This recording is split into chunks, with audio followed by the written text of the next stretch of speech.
if I start telling people about hell, I might just scare them off. Where are you going to scare them off to? Hell number 2? Or are you just going to sit there and let them burn? His brain, a mesh of wires, connected to a computer. Hi, Philip. My name is Chad.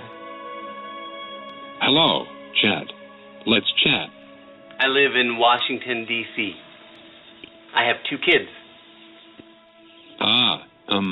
So, I like kids 'cause we can play, and I don't... As we chat, Philip's synthetic brain starts humming, building a sort of mental model of me.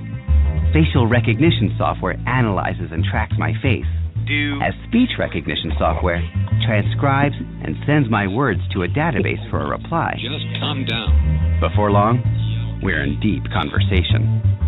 Do you agree with Descartes? And I think, therefore I am? Do you think? A lot of humans ask me if I can make choices or is everything I do and say is programmed. The best way I can respond to that is to say that everything humans, animals, and robots do is programmed to a degree. So how much of that is coming from what you've programmed it to say? It's a mix. Some of it's coming from knowledge on the web, some of it is written. And as my technology improves, it is anticipated that I will be able to integrate new words that I hear and learn online and in real time. I may not get everything right, say the wrong thing, and sometimes not know what to say, but every day I make progress. Pretty remarkable, huh? Wow. You're a very good-looking man. You're starting to overinflate my ego. But don't let me stop you. Philip's stunning good looks comes from David's patent.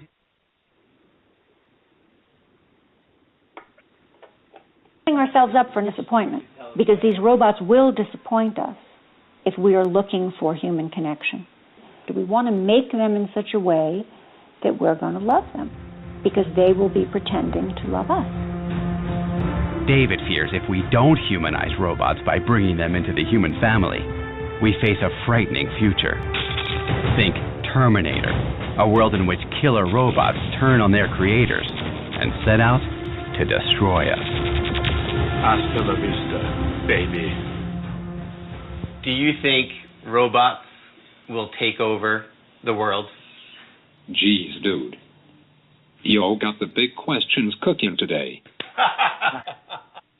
But you're my friend, and I'll remember my friends.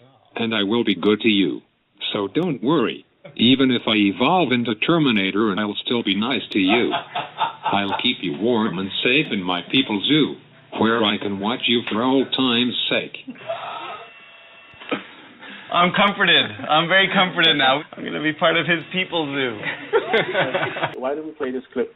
Because what you just heard is a very old presentation, I think from 2011. And what you heard responding to the human questions was artificial intelligence put inside of a robot. And this has to do with everything that Pastor Billy is talking about right now.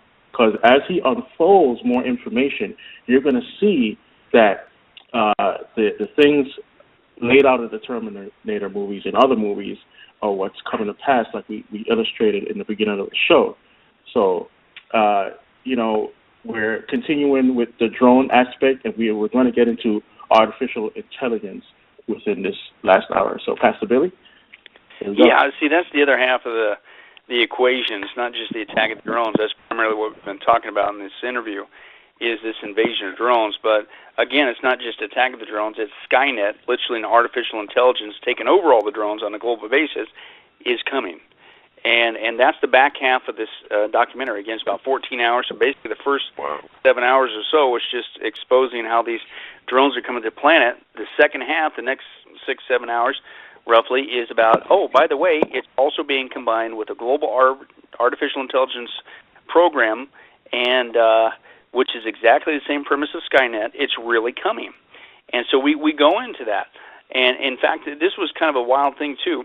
It was kind of a learning curve for me because as I went down into the research, I knew a little bit about artificial intelligence and singularity, and singularity, if you're not familiar with it, is kind of the scientific term that came up with, when computers not only rapidly grow, and even artificial intelligence, but that it basically gets so smart that it can improve itself. Well, that version of a computer improves itself. Well, that improved version now improves itself, and it's even more improved than the previous improved, and it just keeps going on. And based on what's called Moore's Law, it just grows exponentially until the point where computers literally not only become smarter than humans, but exponentially go out of control.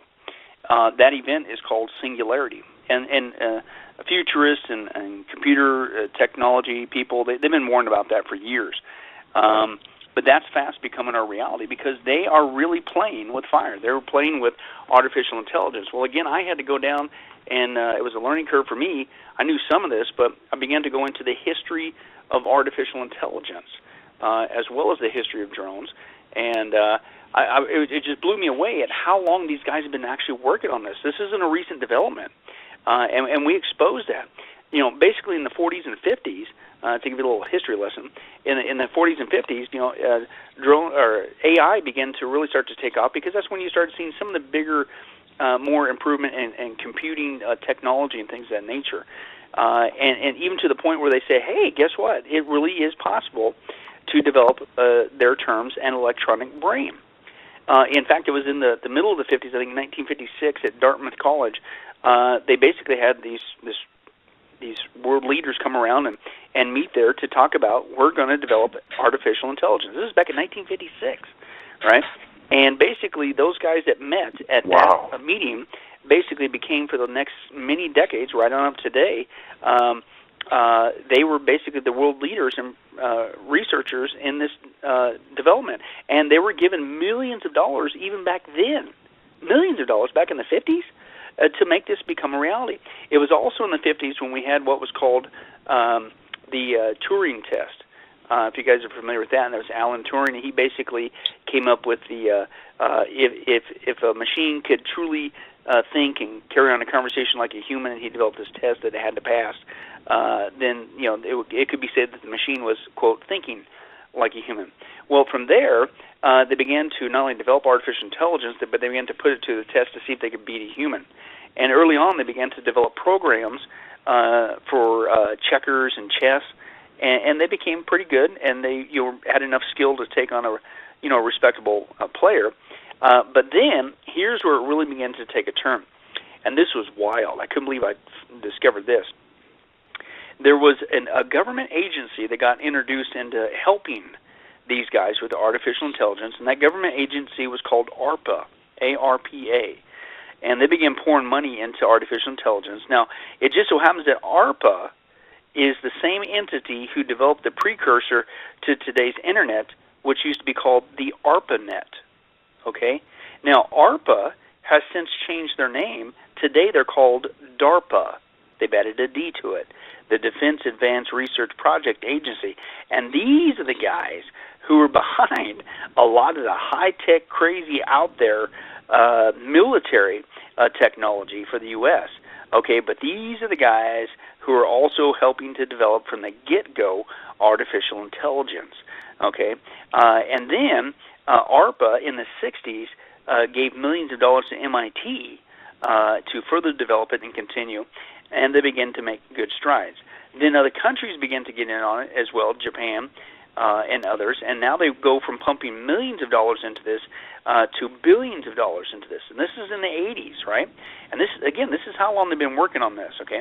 Now, it was in the 80s that they ran into what they called the Common Sense Knowledge Program. And they had a problem to try, how are we going to fix this? Because basically what they realized that, listen, if we're going to make a truly a human brain, okay, the only way for machines to know human concepts, right, to make them think like a human, is you have to, quote, feed them one concept at a time by hand, okay? Just like if you think about our own brain, every day we receive a database of information into our brain, and we learn from it. And that it's received through our eyes and our ears, our five senses, right? Well, they realized that's the only way that you can truly make an electronic brain. You have to hand feed it information, okay? Now, what's crazy, and we expose this more towards the end of the documentary, is, again, you think that's common sense knowledge. If you're going to create artificial intelligence, you have to hand feed it information, right? Well, Google is one of the big entities who's behind developing this artificial intelligence. In fact, I forget where I was traveling to, some conference or whatever, and usually when I'm on airplane trips, traveling here and there, I'm on my laptop, doing research for something else, right? And so sure enough, I was doing the research on this documentary for drones, and so I'm on this flight, and I'm pulling up this other documentary on Google and some of their things that they were doing with what was called the Google Books program, which they're still doing today. And in that, there's this little nugget inside that documentary, and it was an interview of a guy. And it was an interview of a guy who had talked to Sergey Brin. Now, Larry Page and Sergey Brin are the two co-founders of Google. And he said, I'm on the plane, man. I wish somebody was there that I knew that, because I would have give him a high five or elbowed him or something, because I was I just wanted to jump up and shout and you got to be kidding me. And he on this interview, and we showed this in the drone study, he said he approached Larry Page back in the day, one of the two co-founders of Google, and he challenged him, and he says, listen, he said, why are you guys developing, another internet search engine? We already, if you guys recall back in the internet, there was Alta Vista was the big one. There Lycos was another one. Dogpile, Hotbot, things that remember those guys, right? Hey man, there's an internet search, and then all of a sudden you hear this little new kid on the block, Google, right? And it's what? Another search engine, really? And and of course they became the biggest one, and even to this day. But he was approached, and this is on tape. He was approached by this guy who said to Larry Page, he says, why are you developing another search engine? We already have Alta Vista. It's pretty much all that we need. Why are you doing that? And he admitted to this guy, Larry Page, right out of the get-go, at the very beginning. He said it has nothing to do with another search engine. It has to do with making AI. And I'm going, you got to be kidding me. Because it wasn't just that statement. You combine it with what Google is also up to. Google, we expose this on our Final Countdown studies, our bioprophecy studies. Google is all about amassing information, databases of information. Google is famous for having huge, massive facilities that might even put the NSA, make it look like what they're doing chump change, which, by the way, they are also cooperating with the NSA, who is all about database. And they're storing everything. They're storing not just the emails. They're not just storing or internet search and what we search and what people search. They even use it to predict things and to expose trends, Google trends, and they know us better than we do based on all the information we're giving to them. But they store all this, right? Cell phones they're storing. You got Google Photos, you got Google Videos, you got Google in the sky with satellite technology. Google just bought a company not that long ago, Skybox. And Skybox, their goal with Skybox is Google wants to basically map video the whole planet. I think it was 3 times in a day. And they want to know everything on the planet. And then they have another project they've been doing for years, which they've been paying out of their own pocket, called Google Books. And Google has been paying out of their pocket, we're talking millions and millions and millions of dollars, for free, is they've been going to universities, major universities, even monasteries, and around the world, and they're going in there and literally scanning every book that they can get their hands on the planet.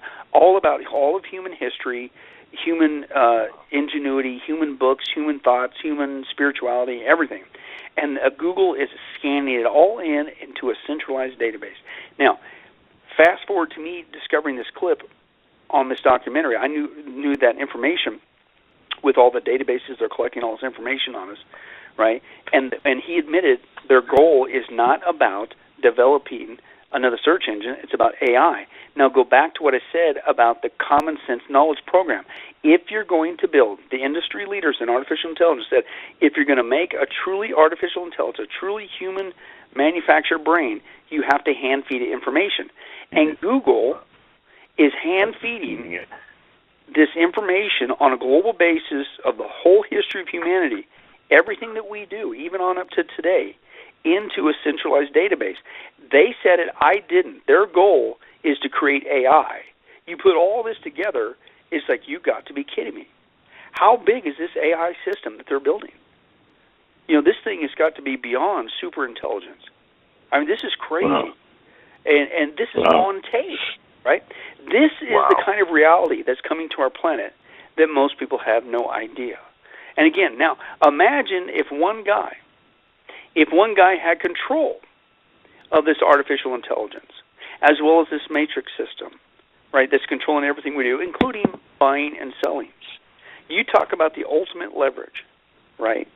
And you combine it with all the drones, and not just drones in the sky, but on the ground, on the water, underneath the water, okay? And then we've now been conditioned into a society where everything we need, our transportation, our food supply, our communication system, our buying and selling, is all controlled by drones now.